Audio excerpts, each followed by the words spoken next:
hit it, smoke it till we're stupid, twisted, hit it, smoke it till we're stupid, twisted, hit it, smoke it till we're stupid, twisted, hit it, smoke it till we're stupid, smoke a You are now listening to a Power Requires Hustle production. What up, world? This is King Kold the Rapper, and I'm hanging out in the Rabbit Hole studio. My guest for the evening is Erica Becker, a great, young, up-and-coming actress in the world.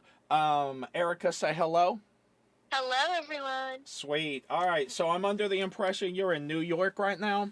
Yes, I'm in Brooklyn, actually. Brooklyn, New York. Nice, man. Yeah. Brooklyn is an absolutely tight place. I 100% need to get there eventually. Yeah, you do. How long have you been there? Well, I moved to New York over 7 years ago. 7.5 years ago now. And I've been living in Brooklyn for about a year and a half. Feels different. Feels weird because I moved to Brooklyn about 3 months before the pandemic. So it's like, it feels really weird. But So you got to get there and then not really enjoy it. right. I mean, I had enjoyed it because for a couple years before I moved, I was here a lot because I had, I was my boyfriend now, who I'm still with. I was dating him, and he lives in Brooklyn. So I would come out here a lot to hang out with him. And then I also had a gig, a real estate gig I was doing for a while, that was based in Brooklyn. So I would come out here a lot for that as well. And my cousin also lives out here. So I was really familiar with it before I moved. But it was like as soon as I was just settled here and not just hopping back and forth between the city and Brooklyn, it was like 4 or 5 months later, everything was just shut down. So it's been a weird kind of time warp type of thing. I mean, it has been for all of us, but yeah, I can imagine, moving to a place and then like, oh, well, this kind of sucks. Yeah. I mean, and like you said, we all are going through it one way or the other, so it's just been really interesting. Yeah. But anyways, you're in New York City. You're pursuing acting. I know you've done a couple gigs here and there. How did you start out in acting? Like, what made you want to pursue it? Well, you can thank my mom for that. Oh yeah, she's theater all day, every day. Becker. Yeah, no doubt. You know, it's not all her. She always did support me and encourage me. But I joke about that because I was in dance since I was about 3 or 4 years old, really young. She put me in dance class, as many moms do with their young daughters, And so for a long time, I thought I wanted to be a dancer. And then when I was about 11, they do the Warwick County Summer Musical. I don't know if you know about it. The high schools all get together. Yeah, I do. Do a summer show, yeah. Yeah, and I know so about it. They needed kids for it because they were doing Music Man. So there's a lot of kids. There's a big ensemble chorus of kids in that musical, and they dance and all of that. So my mom saw that, I think in the newspaper, that they were having auditions. And she said, hey, they need kid dancers for this show. You should try out. And I thought, oh, I'll do that. And then we found out, she said, oh, well, you have to sing too. And I was like, ugh, I don't really want to sing. Yeah, that double whammy. I liked singing by myself. I went through a long period where I was really shy about singing. I did not like singing in front of anyone. So I was like, oh, I do not want to do that at all. But she said, I had a piano teacher named Elizabeth Castillo, who she still is super awesome. But I was taking piano lessons with her, and she also taught voice lessons. And my mom said, just have her, coach you just for the audition. We'll get a song ready just so you can, have the audition, get in the show, and be able to dance and stuff. And I was like, okay, fine. And so I did it very reluctantly. And then I ended up getting the lead kid part in it. Nice. And so I was acting and singing, and I actually ended up not dancing very much because I had a different kind of role. But I then, as soon as I had that role, It was just one of those things where you say you get hooked or you get bitten by the bug or whatever it is. I was totally, that's what happened to me. I was like, And how old were you? there is You were nothing young else. then, weren't you? Yeah. So that was when it happened. I was really young. And ever since then, I would tell my mom, yeah, I'm going to move to New York and be an actress. And she's like, okay. She's probably like, what did I start? you know? But, That's tremendous. That's great that your mom was so, because I've known your mom for a good grip now, yeah. and she's always been super overly nice and just a really, but you knew from talking to her that she was a great mom and just really supportive of you, and Yeah, she is a great mom. it's really cool that she was so supportive. Yeah, because not everyone. I had some friends. I went to school for musical theater, and I had some friends who their parents were not so much that way. A lot of parents think it's not a real job and it's not a real degree. So I had a lot of friends who had to go through that, and I was always really grateful that that was not the case for me. My parents always, were really supportive about it. So That's that's awesome. good. That's super good, actually. Yeah. And any kind of success starts at the house. From the household perspective, anyways. Whether you're a grown person that's trying to find their way in the world, or a young person that's trying to figure out the world, and Mhm. it's blatantly obvious that the better your parents are, the more of a grasp that you have on reality and what you want your reality to become. And Oh, for sure. yeah, it's super, super awesome that she was so supportive of you, and still Yeah. is to this day. I And mean, still is. yeah. Exactly. She still is. She's always wanting to know what I'm up to next. And actually, before, literally, I'm not kidding you.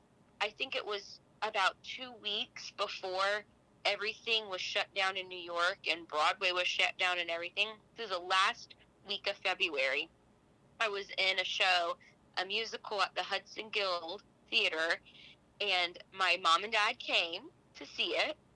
And so they were literally here probably the last week that New York was New York, because it was in February, into February 2020 when I did that show.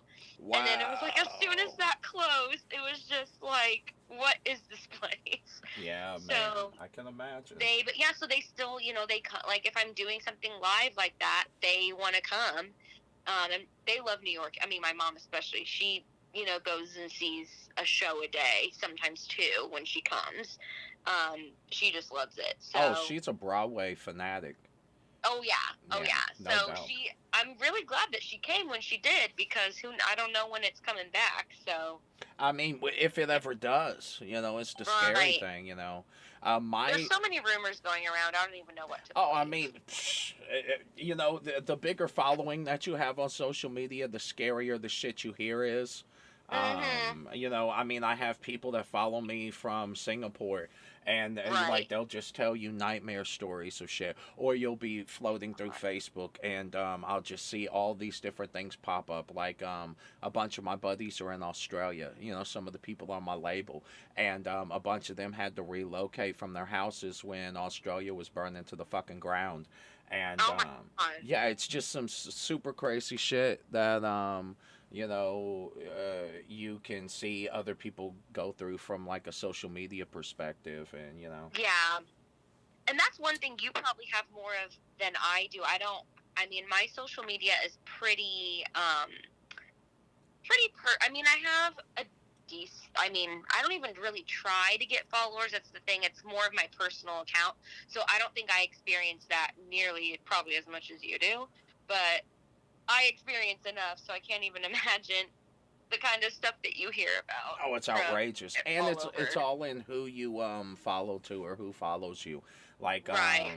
I've got a lot of people that have done time in prison, and just a big array of everyone from like college students to parolees and everything in Mhm. between, and you just see the different perspectives from people and what they're going through, and the Yes. people in different countries, and it's pretty evened out that everybody is not being able to live their normal life that they would be able to or what they would want to.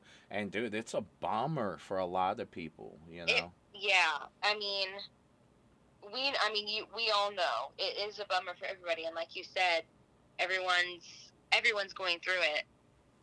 Maybe not always, not everybody in the exact same way. But they But are going through it, yeah, definitely. yeah, In one aspect or another. So yeah. where did you end up? Okay, start at the beginning. Where did you end up going to school? And you know, did you end up taking theater majors and that type of thing? I would suppose. Yeah, so school was interesting. When I was trying to find, when you're searching for colleges, and everyone always says, "Oh, you'll know when it's the one." And I went to a bunch of places and auditioned for places, and I didn't feel that great about any of them because I was also a little bit, and I don't want to, anyone who went to a conservatory type of school, I'm not saying it's bad. I just don't think it was for me because I was kind of turned off by some of the conservatory schools where they didn't even have any other things going on. Like, it was literally only theater, music, and dance. They didn't have like a football team. They didn't have anyone else doing really any other kind of majors. And to me, that's what makes life interesting, and that's what makes people good actors, I think, too, is by being around different kinds of people. You don't want to only be around people who do the exact same thing that you do. No, that would That get will get boring. very obnoxious. Yeah, that would get old So real quick if I was everyone's really just trying to not, learn. yeah, I was not into any of them. And so my mom and dad were like, well, just, you can, go to USI for now. And if you want to, because it's a good school, USI is not a bad school at all. And so they're like, just go there for now. And if you find something else, you can always transfer. People do that all the time. So, Yeah. and their theater program is decent. It's definitely grown since I've been out, but it was decent.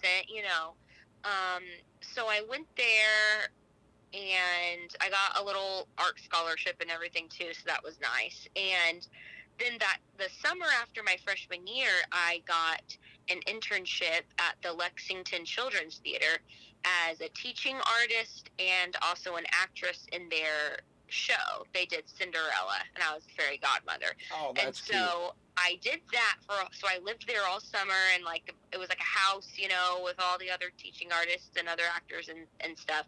And I was the youngest one. Everyone else was later in college, and some of them were even out of college doing their masters. So I was kind of like the baby of the group. And one of the girls there, me and her got really close, and she would always talk about how great her school's theater program was, and how there's this new director who had done shows in New York, and now she's teaching there. And I was like, what school is this? Is it close to me? Like, what is the school? And she's like, yeah, Western Kentucky. And I was like, that's not even that far. And one of my cousins went there.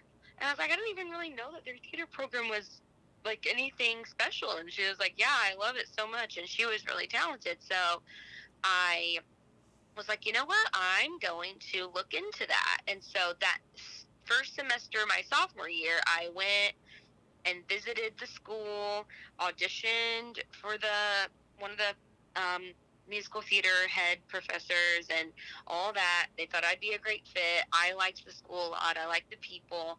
I also liked the fact that it was not in my hometown. Even though it's really close, I was like, I feel like I need to be away a little Yeah, I bit mean, it to was have the close real enough college where, yeah, experience. I mean, it was close enough where you could, see your parents when you needed to, but it's far enough Yeah. away where you're like, you got to go home for, Christmas. Yeah, it's not like Yeah. 20 minutes someone can just pop in on you or Yeah, it's anything. not the So, same. Yeah, it's not the same. so then I ended up transferring in the middle of my sophomore year, and people were kind of shocked about it because no one really knew I was thinking about doing it, and people were kind of like, "What the heck? Oh, you're leaving? Okay."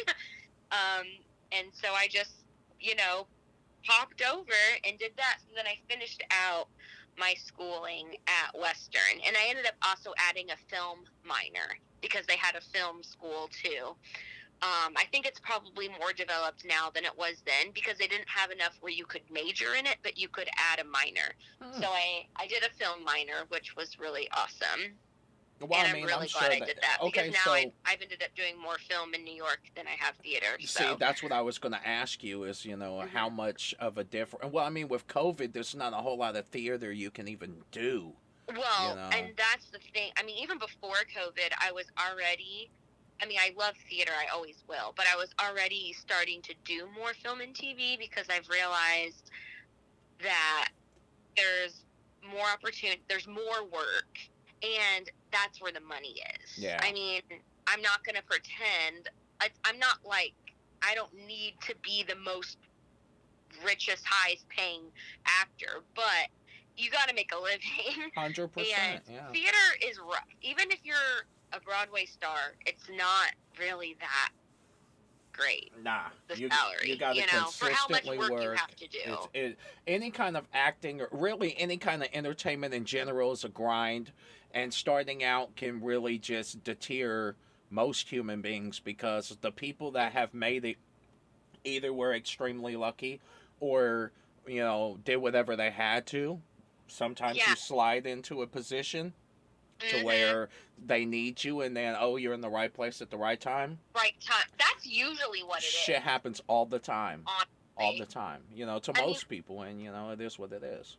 yeah, I'm really always very interested in interviews about actors who have been pretty successful. Just curious to know how different people get their break and things like that. Yeah. And I'll tell you, it's literally always similar. It's either they were a child actor and brought into it.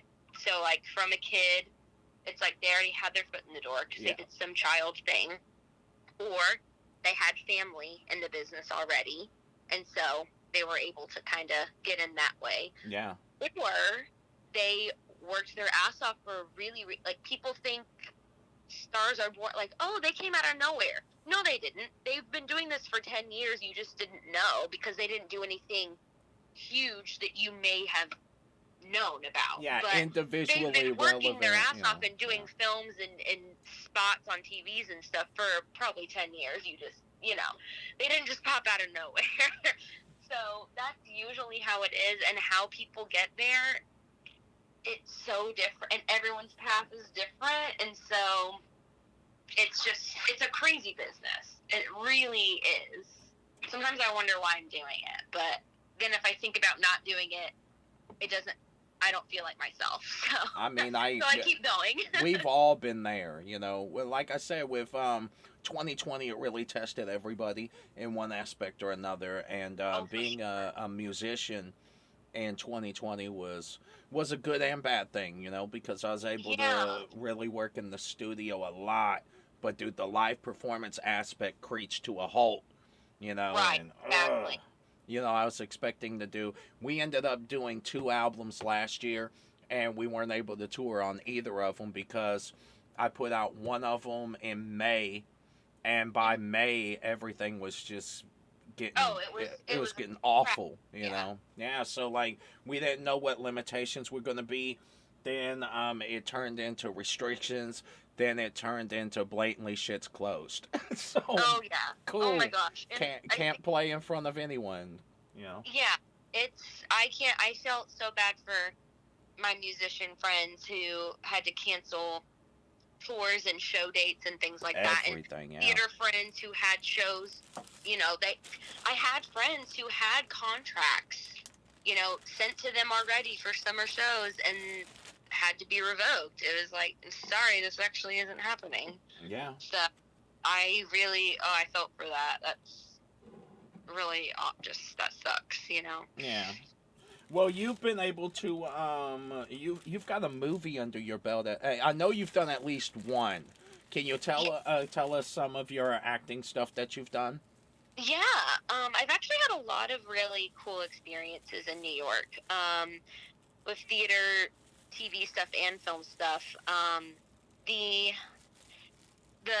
two films I've done that I've had prominent leading roles in have both been short films, both dramas, and I did get to have a spot on a Netflix film called The Brawler. So it's on Netflix. If anyone, I'm in a very small portion of it, but the story about how I got it is kind of funny. But it's starring Amy Smart and Zach McGowan. So I know a lot of people know who those two are. That's nice, man. That's that cool. was cool. Yeah, that was very cool. Got to meet them, What and is it? I got a good little connection. The director, he liked me, and so I have him as a little connection there. So hopefully, something will come from that at some point too. Yeah. Do you have really long days on the set? Like, Yeah. is it like a? I've heard, because I have a buddy of mine that got in the Ghostbusters movie, and Oh, that's awesome. yeah, he said that he had to be there for 16-hour days, and they did like 12 days of shoot, and he was in like two really really little small, like 5-second parts, but it made his life just being a part of it. And apparently, man, you've gotta live on the set for the majority Yeah. of a day to I make mean, anything happen. film sets, that's the thing about that's the one thing about film that is kind of the negative part of it, is the being on set and the waiting. Because I will say, for that film I was in, and that was the Netflix film, it's a full length feature, and I was in one scene. I had 2 lines, and I'm just like in a bar, and it's like not a big deal, and it was an overnight shoot because they wanted to use a bar, so of course they had to use this bar that where it would be closed, so they started shooting at like 1 o'clock in the morning. And I got home, I think, at like 9 a.m. or something. But like, I was not even hardly, it's like I had 2 lines, and it's just because of camera positioning, especially if they have multiple cameras and they want to do multiple angles and there's multiple people in the scene. They have to set up the cameras in different positions. You got to do it a few times. They want to have several takes to have options. There has to be continuity. If something is in a different place than it was in the last shot, someone catches it and like, oh, we got to do it again. That was in the wrong place. And just different, the lighting, there can be sound things. I mean, there's so many things. Makeup, there's so many things. And so that little thing I did, I was there for probably about 8-9 hours. Jesus. That's and tremendous. I just did something last week too. I actually did a short film last week. It was just a 1-day shoot. And it's a very, very, I don't know how long the film is going to be, but it's very short. It's like a sequence of about 4 scenes. And so you think it doesn't sound that crazy, and the script, I think the actual script itself was about 5 pages, which sounds like nothing, but this film was a lot about the emotion. There wasn't a lot of speaking, but there was a lot of looks and, dramatic. It was a drama, of course. And so I was there I got there at 10, and I got home a little after 11 p.m. And it's just, So you a would solid, not think that 4 solid scenes day. would take, and 3 actors. It's like, that's not a big cast, You would never think that unless if you're in it and you're doing it, but an outside person looking at that would think, oh, this is going to take like an hour or 2, this is nothing, but there's so much that goes into it. Yeah, I didn't even take into consideration. I knew the elements, but I didn't take into consideration that all of those elements and variables would have to line up like the planets for it to work out correctly. And then even if it does, there can be something messed up in the background that has not a damn thing to do with you and your ability. It's because, somebody turned the Coke can the wrong way. Right. Brutal. Or there's, it's cold, so someone turned the heat on, but now we hear the heat and it's too noisy, so we have to turn it off, and, things like that people don't think about. And for this shoot I did last week, the makeup thing was a big thing, because each scene, my makeup had to be different, because in one scene I'm supposed to look a certain way, one scene I'm supposed to look like all messed up and tired, and they want to do like bags under my, so every scene I had to do different makeup.